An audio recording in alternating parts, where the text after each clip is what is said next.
María Molina. Feliz sábado a todos, hermanos. Veo la iglesia linda hoy. Ayer comentábamos con el pastor Barrios y la alfombra le da un color más lindo, ¿no? Gracias. Más vivo.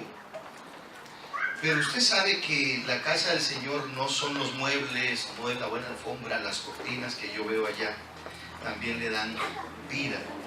Esto es bueno, es significativo. Estas lindas flores, estos colores. Pero yo creo que el Señor se siente más honrado. Dios se siente más feliz de ver cuando sus hijos vienen a adorarlo a Él, cuando llegan a este lugar. Y me alegra ver la gran cantidad de personas que han venido con sus corazones dispuestos a tratar de escuchar la palabra de nuestro Dios.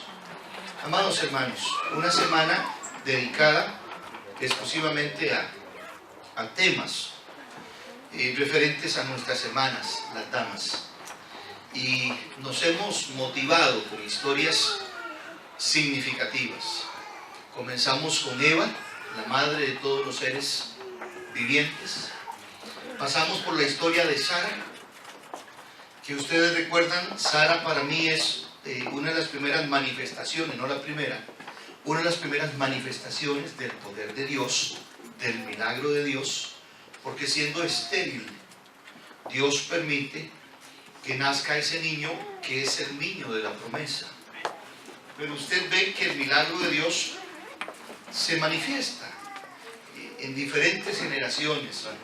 Ya le correspondió a Rebeca, ya le correspondió a Raquel, ya vemos el milagro de Dios rescatando de la muerte y destrucción de Jericó a una mujer que por su reputación quizás no merecía, Rahab, pero Dios la rescató, Dios la redimió, y de ella nació el que vendría a ser el linaje de nuestro Señor Jesús. Y Booz, que fue su nieto, entonces de allí surge su hijo, si no me equivoco, ahorita se me escapa el detalle. Su pariente de ahí toma entonces a otra dama de otro pueblo considerado pagano, los moabitas, y levanta a esta mujer llamada Ruth, una mujer con una lealtad increíble, no solamente a su suegra, sino a Dios también. Y vimos entonces esa historia. Pasamos por el momento en donde una reina es llamada de parte del pueblo de Dios, llamada Esther, y entonces el Señor hizo un milagro colocándola en un momento crucial para salvar al pueblo de Israel de su destrucción y de su muerte. Siempre ha sido el propósito del enemigo buscar nuestro mal, nuestra destrucción, hacer daño, principalmente al ser humano que está tratando de enmendar su vida, de darle un rumbo diferente. No hablemos de los que están tristemente engañados por el enemigo y que encontramos que las noticias nos revelan hechos lamentables, tristes, en torno a lo que acontece con muchos jóvenes, muchos hombres, muchas familias. Bueno, es que están colocados en un terreno donde el enemigo tiene libertad para poder atentar contra sus vidas. Pero si eso es allí, el Hijo de Dios no está eximido. Y Satanás siempre ha buscado hacer daño, principalmente contra aquel que es un testimonio de que Cristo puede hacer cosas nuevas en la vida de aquel que confía en Él. Bueno, terminamos su historia y luego arrancamos con dos damas cuyos nombres no aparecen, pero que por ese hecho no dejan de ser significativas sus historias. Y entonces hablamos de la mujer samaritana y hablamos de la mujer adúltera. Qué increíbles historias. Dos mujeres marginadas, rechazadas por la sociedad, ignoradas por los demás. Pero Dios, en su amor, tenía un plan maravilloso para sus vidas. Así hay muchas personas en este mundo. Quizás hay tantas personas tan necesitadas que salen a buscar quien les acepte en su condición como es. Y entonces en esa búsqueda quizás tristemente no van a aquel que puede darle significado a su vida, a Jesús.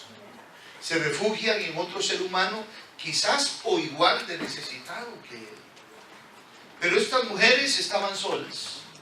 La samaritana, una hora no acostumbrada, llegando a sacar agua del pozo, y la mujer adúltera tomada en el mismo acto donde había caído presa, esclava del pecado. Pero estas historias, cada una de ellas, nos ha demostrado el tierno amor, el cuidado, la protección de nuestro Dios. Nos ha demostrado que en Dios hay planes maravillosos, no importa cuál sea nuestro pasado, no importa cuál sea nuestro presente, cuando Él llega, Él augura un futuro mejor en Cristo Jesús. Entonces el Señor tiene planes de bien, planes de misericordia, planes de amor, planes de redención. No solo hablamos para las damas, hablamos para hombres y mujeres, hablamos para familias que necesitan ser guiadas por el Señor. Cuando hay una mujer que es entregada al Señor, cuando hay una mujer consagrada al Señor, cuando hay una mujer que le ha dado su vida al Señor, este hogar, este esposo, estos hijos, esta familia reciben una gran bendición. Y hermanos, ¿qué no sería de un hogar completamente entregado a Cristo Jesús? Hoy tenemos una historia de una mujer casi ignorada. Muy poco se habla de ella. Y ustedes y yo leímos en San Lucas 1, 36 y 37, ¿quién es esta mujer? Esta mujer se llama Elizabeth. Quizás alguno la tome en cuenta cuando necesita contar la historia de la madre de Jesús, una joven virgen llamada María. Sí, ella aparece en el relato de Elizabeth, que era un familiar cercano y que llegó a visitarla. Pero muy poco hemos visto de la historia de esta mujer que se convirtió en la madre de un hombre sumamente importante para el ministerio de Cristo. Ella fue la madre de Juan el Bautista. Y yo quiero que veamos que dice el versículo 36, además, también tu parienta Elizabeth ha concebido. María concebía por el Espíritu Santo. Era una virgen, no que fuera estéril. Pero el milagro fue que era fruto del Espíritu, el nacimiento de Jesús. Pero el caso de Elizabeth era diferente. De nuevo vemos a Dios haciendo posible lo que es imposible para el hombre. Yo no sé, cada vez que yo examino estas historias, queridos hermanos, llego al convencimiento de que somos nosotros quizás los que no le permitimos al Señor hacer lo que Él puede hacer. Nos negamos a permitirle al Señor tener control de nuestra vida para que Él convierta lo imposible en posible.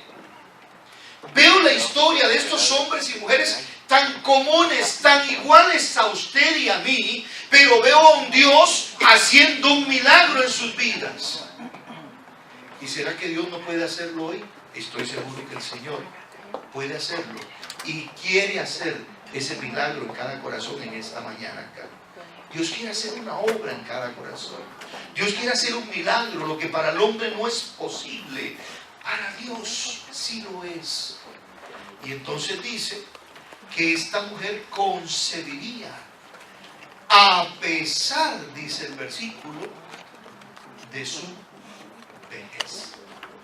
Hablemos un poquito de esta dama en una forma breve, porque hoy tendremos la dicha de tener testimonio de una persona que le entrega su vida a Cristo Jesús a través de las aguas del bautismo. Nuestra hermana Cecilia, que aquí está con nosotros. Dios la bendiga, Cecilia. Si usted va conmigo al capítulo 1 de Lucas, es el relato de esta historia de Elizabeth. Como que Lucas, que no fue un testigo ocular de todos estos hechos, tuvo el cuidado de tomar nota de esta historia. Y lo primero que debemos enfatizar de la historia de Elizabeth es lo siguiente. Versículo 5. En los días de Herodes, rey de Judea, hubo un sacerdote llamado Zacarías, del grupo de Abías. Su esposa, llamada Elizabeth, descendía ¿de qué linaje? De Aarón. Noten este elemento en la historia de estas dos personas, porque nos lo identifican. De alguna manera, vemos la cercanía de Elizabeth con lo que tenía que ver con el sacerdocio, porque ella era descendiente de Aarón. Pero Zacarías no. Zacarías no era de esa descendencia que heredarían la sucesión del sumo sacerdocio y los sacerdotes dentro del santuario. Pero él tenía una descendencia también cercana a los sacerdotes, de uno que se llamó Abías. Saben, es importante que usted tome en cuenta este elemento, porque estamos hablando de un momento en donde el pueblo de Dios, el pueblo de Israel, no vivía la mejor experiencia espiritual. No. Tomamos en cuenta que solo nos basta ver a uno de estos personajes del linaje de Aarón con la enmienda de que sería el sumo sacerdote, su nombre llamado Caifás.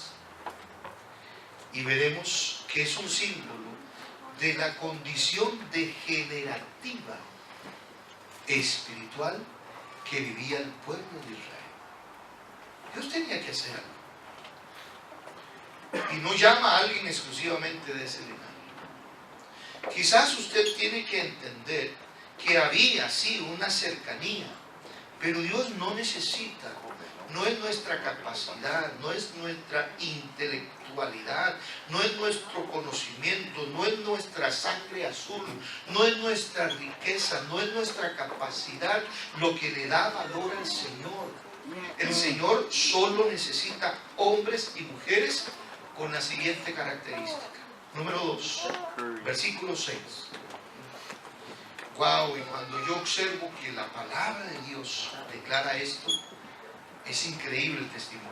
Los dos, tanto Zacarías como su esposa Elizabeth, los dos eran, ¿qué tipo de personas?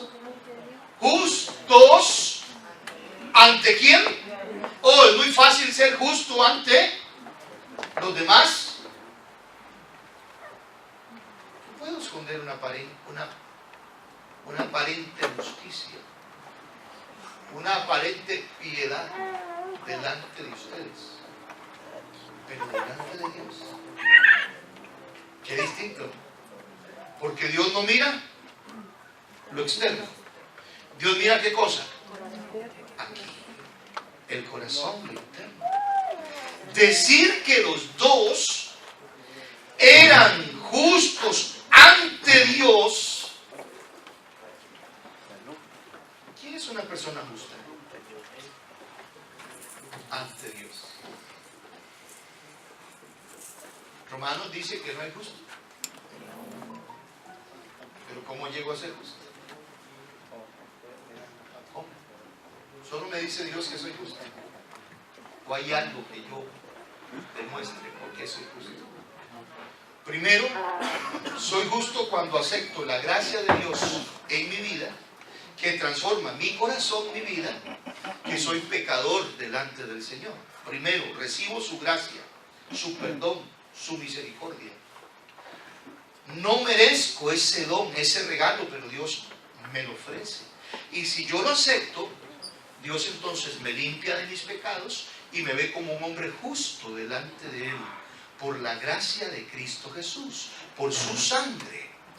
Pero en segundo lugar, usted vea que una persona justa tiene otras acciones. Siga el versículo 6. Los dos eran justos ante Dios y andaban, ¿cómo andaban ellos? Mi Biblia dice andaban sin reprensión. ¿Qué dicen otras versiones? Irreprochables.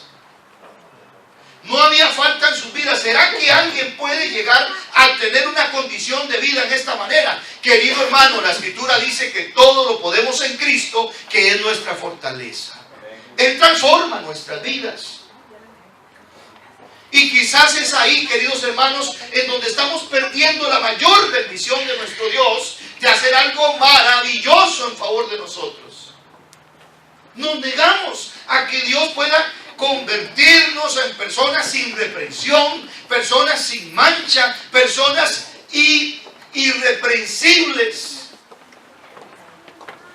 Es que nuestra naturaleza es tan débil. Nos equivocamos tan fácilmente y muchas veces, escúcheme bien lo que le voy a decir, muchas veces nos equivocamos porque queremos, porque nos gusta. Porque nos negamos a morir a ese deseo. Como ayer que hablábamos de la mujer adúltera. Ella se sentía atraída. Porque el pecado produce deseo, pero esclaviza.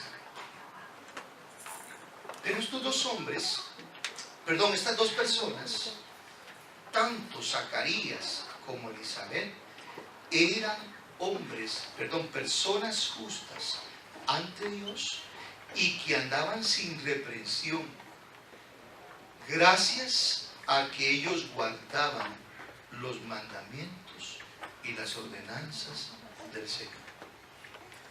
Qué increíble, qué increíble. Cuán importante es la ley del Señor. Nos salvaguarda, nos protege, nos ayuda contra el pecado, aparta nuestra vida del mal. Yo por eso estoy observando la historia de esta dama que, aunque aparece ahí muy oculta, vemos estas cualidades que demuestran quién era. Aparte de eso, hay una cuarta característica que aparece en el verso 7. Pero no tenían hijo, porque Elizabeth era, primero, estéril, pero tenía ahora otro problema. Era avanzada, ¿qué cosa? Yo veo que aquí un motor de un carro, cuando usted lo quiere comprar, le dice, ¿cuánto millaje tiene? 350,000. Ah, qué vuelta.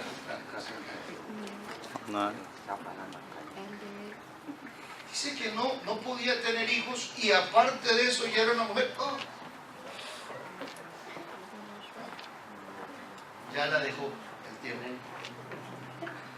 Avanzada en edad. Steph Curry. Esa ya no ni nietos va a tener. Yo quiero que usted entienda que este concepto de esterilidad y su avanzada edad era un infortunio para la vida de Elizabeth. Para toda mujer, como fue para Sara, por eso angustiada, corrió a buscarle a una mujer, a su esposo, porque el Señor le había prometido, dijo, yo no puedo, yo estoy vieja, aquí está mi sierva.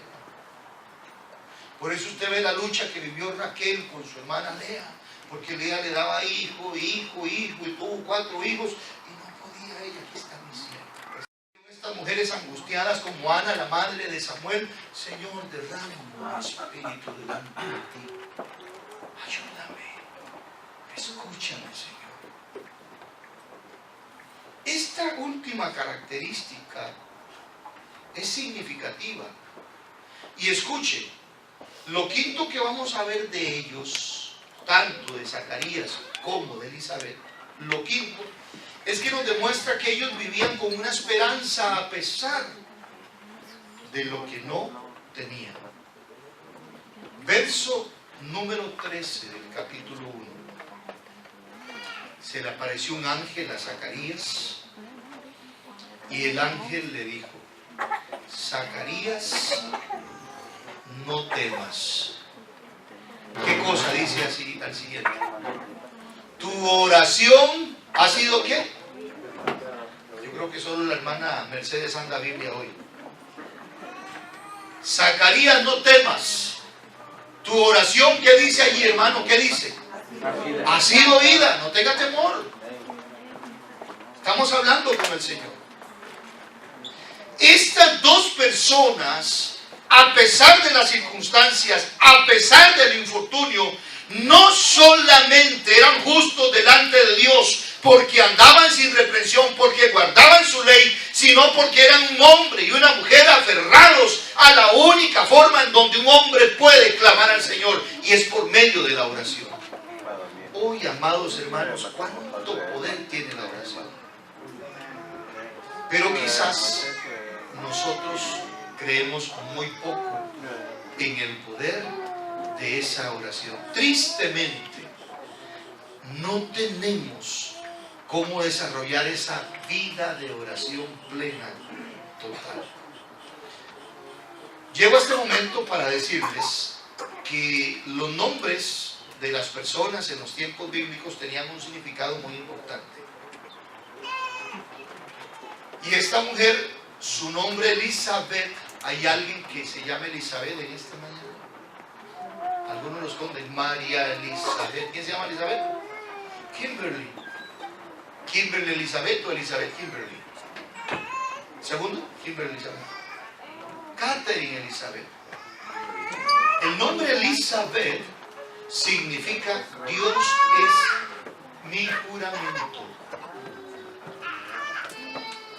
Esta mujer daba testimonio con su nombre de que creía en el juramento de Dios. Y usted vea que cuando Zacarías recibe la visita del ángel, este Zacarías da reconocimiento al Señor de lo que en verdad Dios es el que hace y puede. El Señor tiene el poder. Vea lo que dice en Lucas 1, 73 y 74. Usted después de pasar mudo porque no creyó en lo que el ángel le decía, porque estaba viejo, porque su mujer era estéril. Oiga, si hubiese sido por lo que creía Zacarías, no hubiera pasado nada. Elizabeth sigue igual de estéril. ¡Qué increíble! Me sorprende esto. ¿Cómo? ¿Quién vio al ángel? ¿Zacarías o Elizabeth? Zacarías y no cree. Y Elizabeth no lo ve y cree. Porque al final quiero enfatizar ese último elemento en la vida de Elizabeth: la fe. La fe. Vean lo que dice después de que tuvo que aprender la lección quedando mudo. Salió hablando en señas. De allí Zacarías, porque no creyó, cuando fue abierta su boca, él comenzó, lleno del Espíritu Santo, a decir lo siguiente. Es más, me dice el verso 67, y Zacarías su padre, lleno del Espíritu Santo, profetizó. Entonces lo que él dice es una profecía. Y vean lo que dice acá. Dice: para tener misericordia, dice el 72, de parte del Hijo que iba a recibir, para tener misericordia a nuestros padres y acordarse de su pacto, del juramento que hizo Abraham nuestro padre, de Elizabeth, que hizo él a Abraham su padre, de librarnos de nuestros enemigos, para que los sirvamos sin temor, en santidad y en justicia ante Él todos nuestros días.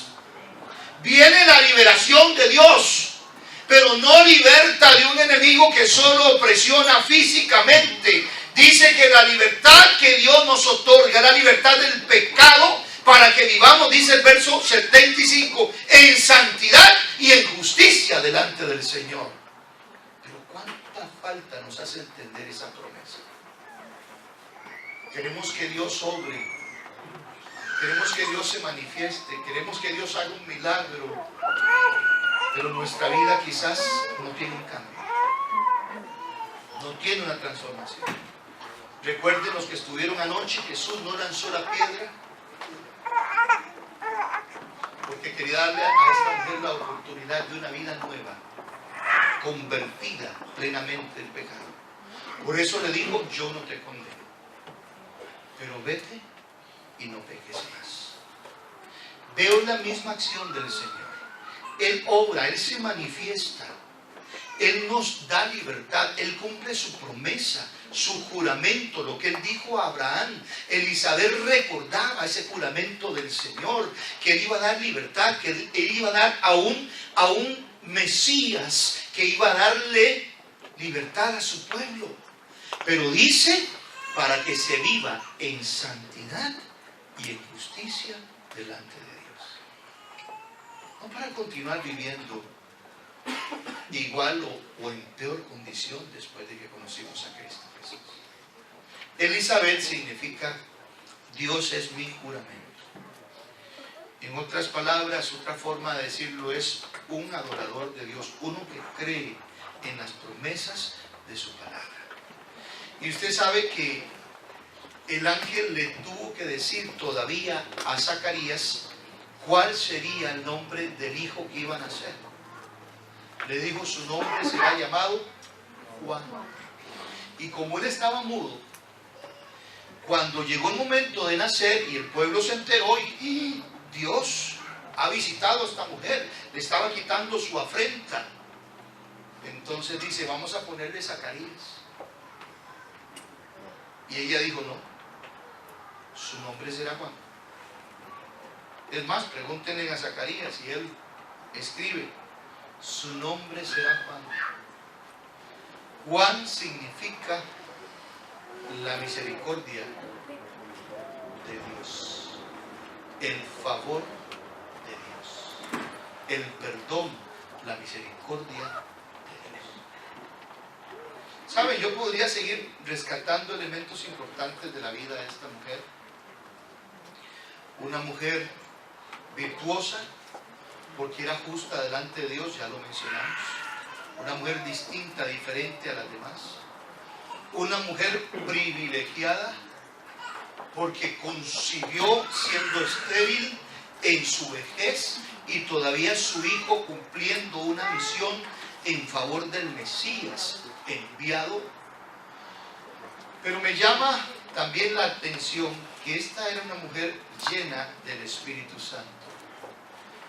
Cuando se presenta María a visitar a Elizabeth, el relato dice allí en el versículo 39 del capítulo 1 de Lucas. Ustedes ven que no nos hemos movido a este capítulo, por eso no escucho que las hojas suenen, porque creo que usted la tiene abierta en este pasaje. En esos días María se levantó y se fue deprisa a una ciudad de la montaña de Judá. Entró en casa de Zacarías y saludó a Elizabeth. Cuando Elizabeth oyó el saludo de María, la criatura saltó en su vientre, y Elizabeth fue llena del Espíritu Santo.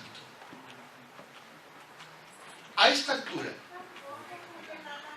¿quién sabía quién era el niño que estaba dentro del vientre de María? Solo María, y ¿quién más? Y José. Era obra del Espíritu Santo. Ahora, que este niño sería el Mesías prometido, solo María. Yo no sé, José todavía tuvo el Señor que convencerlo a través de un ángel. Pero yo quiero que usted observe la declaración que da Elizabeth. Verso 42 y 43. Exclamó a gran voz: bendita tú entre las mujeres, y bendito el fruto de tu seno. ¿De dónde se me concede que la madre, ¿de qué cosa? De mi Señor. ¿Quién le dijo a ella que ese era el Mesías, el que estaba ahí, el Espíritu Santo. Una mujer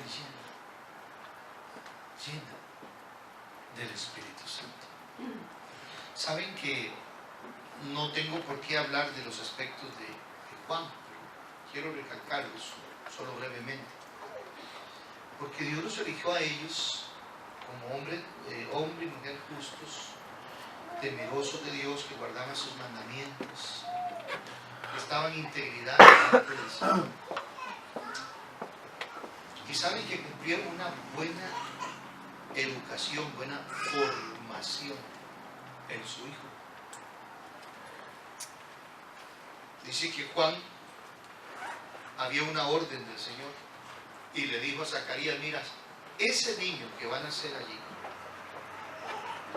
dice el versículo 15, será grande delante del Señor, pero no debe beber vino ni licor, y será lleno del Espíritu Santo. Yo me puse a pensar y dije, bueno, en aquel tiempo, ¿qué cosas utilizaban las personas para asociarse con los placeres del mundo y divertirse? Y saqué por conclusión que por eso el Señor le dice, no, él no beberá ni vino, ni mucho menos licor. Pero en aquel tiempo no había cosas que hoy tenemos, y que aunque no bebamos, embriagan la mente y el corazón, como el vino y el licor. Y queremos que nuestros hijos sean santos, y queremos nosotros ser santos delante del Señor. Pero veo mentes embriagadas, corazones embriagados por un vino espiritual, por un licor espiritual que este mundo tiene. Tal vez hay en los hogares descuido, y nuestros hijos se alimentan a diario de lo que ven bajando por el internet,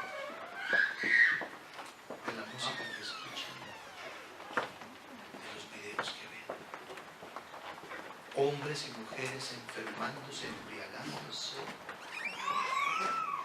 Y nosotros queremos que sean apartados del mal camino, pero no estamos cuidando a nuestros hijos como el Señor pidió a Elizabeth y a Zacarías que guardaran a Juan.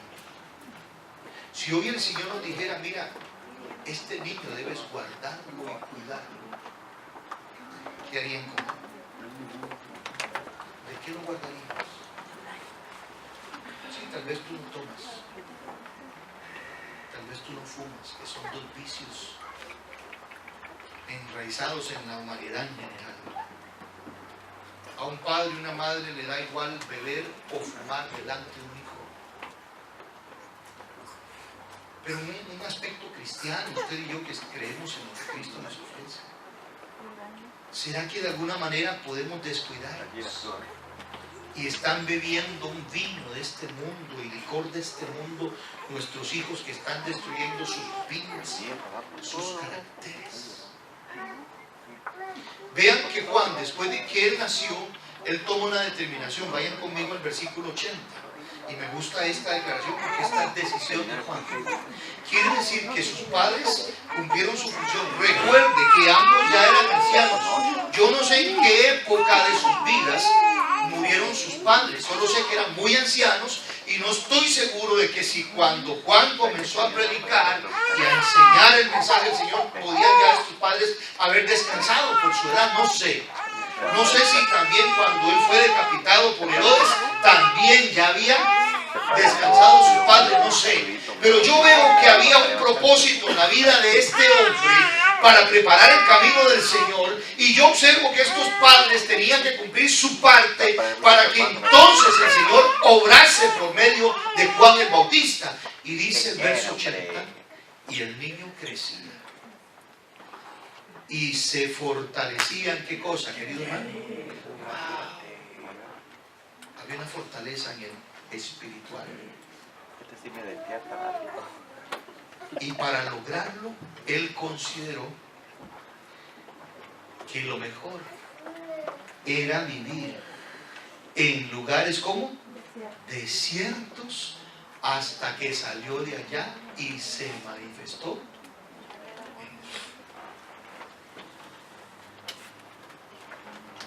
Cada día me convenzo más de que la sociedad, las ciudades, no resultan ser para el Hijo de Dios hoy el mejor lugar para vivir. Con todo lo que ofrece el mundo. Cada día me convenzo más. Y yo percibo que Dios nos está hablando para decirnos: ven pronto. ¿Será que tal vez tenemos que desprendernos de todo lo que tenemos acá, ir a buscar un lugar lejos de lo que el mundo nos ofrece, para ver si de esa manera hay una entrega incondicional de nuestras vidas a Cristo Jesús? No sé. Yo creo que sí. Pero me atrevo a decir que no sé, porque es su decisión. Y quien tiene que hablar en su corazón es el Espíritu Santo. Es Dios diciéndonos de alguna manera. Esta es la historia de esta mujer. Pero concluyo en estos últimos 5 minutos. Ya había pedido yo tiempo para que me pusieran cuánto me faltaba, 5 minutos. Quiero concluir con el elemento que no se menciona, pero el que yo más veo latente en esta historia. Veo a una mujer de fe. Una mujer de fe. Y solo le voy a mencionar los aspectos. Y tomémonos en cuenta, solo como referencia. Usted puede leer todo el capítulo 1 de Lucas y ahí usted puede encontrar. María, cuando se presentó delante de Elizabeth, y Elizabeth, guiada por el Espíritu, dijo lo que dijo, que acabamos de leer. La Biblia me muestra que fue la primera mujer que confesó a Cristo en carne cuando estaba aún en el vientre de su madre. Usted y yo sabemos quién fue ese Mesías. No sé si Elizabeth ver su ministerio, no sé. Pero guiada por el Espíritu, fue la primera que comprendió que delante de ella estaba el Mesías prometido, que vendría a salvar al mundo del pecado. Por eso usted leyó el verso 43. ¿De dónde a mí esto? Dice ella. ¿Cómo me da Dios este privilegio de que venga a mí la madre de mi Señor?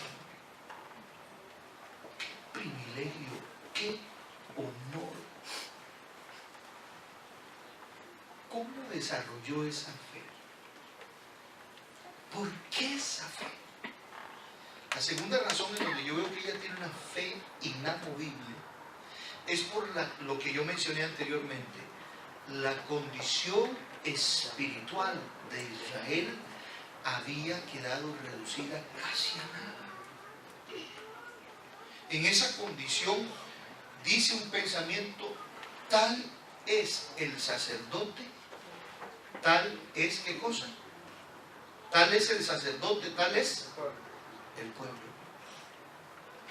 Y en esa condición permisible, en esa falta de espiritualidad, en donde todo era un mero formalismo, el culto a Jehová se hacía, pero era solo formalismo, Elizabeth se mantuvo temerosa de Dios, una mujer viviendo en oración, una fe a pesar de las circunstancias desfavorables. Fue más allá de lo que reinaba en aquel momento y trascendió más allá de la duda, porque ella no solamente esperaba al Mesías que ya había llegado, sino que creyó que estaba delante de ella en ese momento cuando llegó María. Y eso lo da solamente el Espíritu Santo cuando llega al corazón y a la vida de una persona. Wow, una fe a pesar de las circunstancias, una fe inamovible creyendo en la promesa del Señor. Saben, hermanos, conforme leamos esta historia, comprenderemos en verdad que para Dios no hay nada imposible.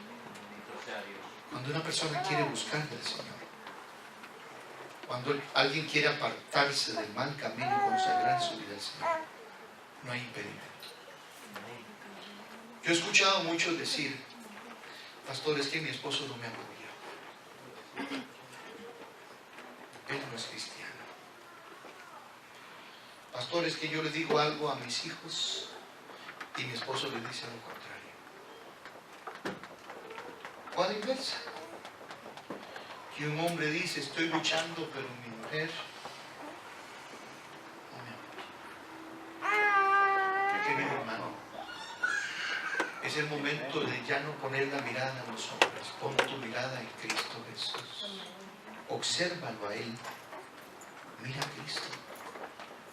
Consagra tu vida al Señor y verás que Cristo hará el milagro en la vida de tu hogar. Amén. Cristo hará el milagro en la vida de tu esposa. Cristo hará el milagro en la vida de tu esposa.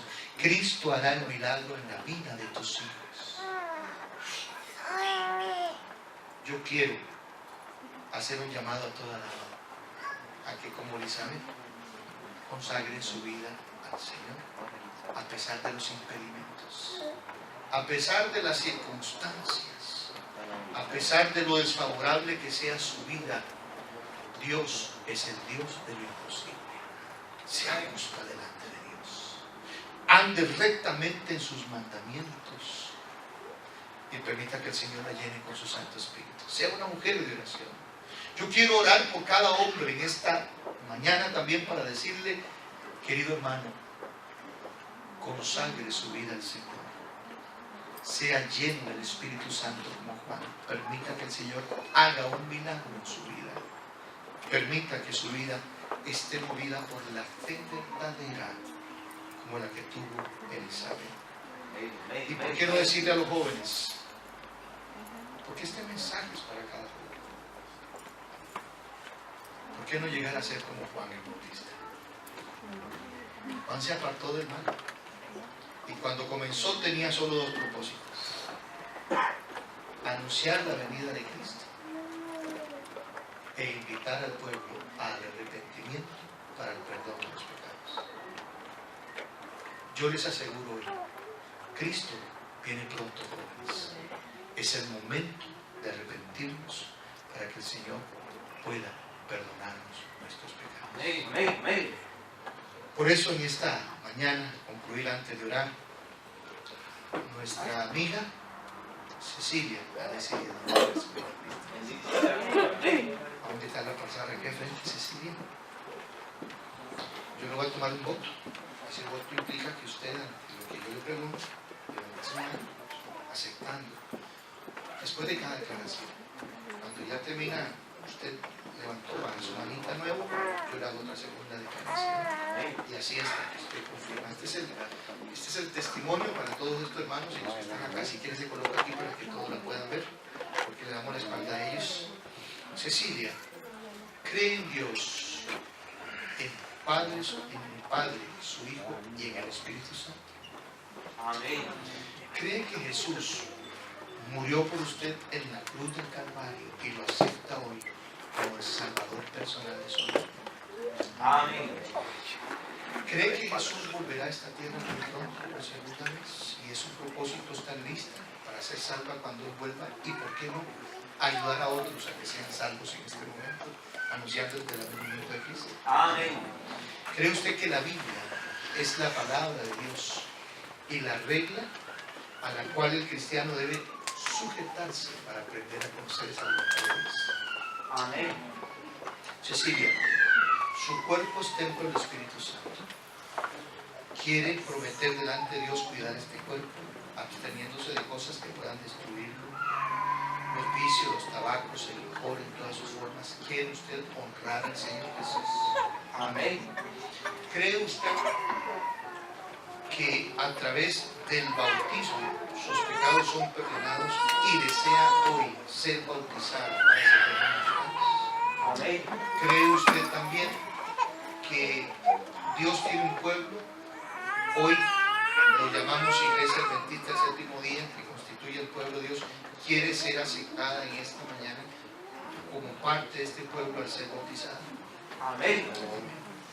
Nuestra hermana ha declarado afirmativamente.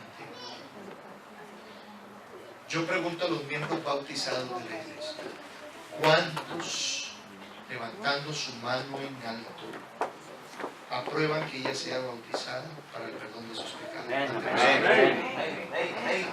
Gloria a Dios. Todos estamos igual. Este es el momento para que podamos pasar.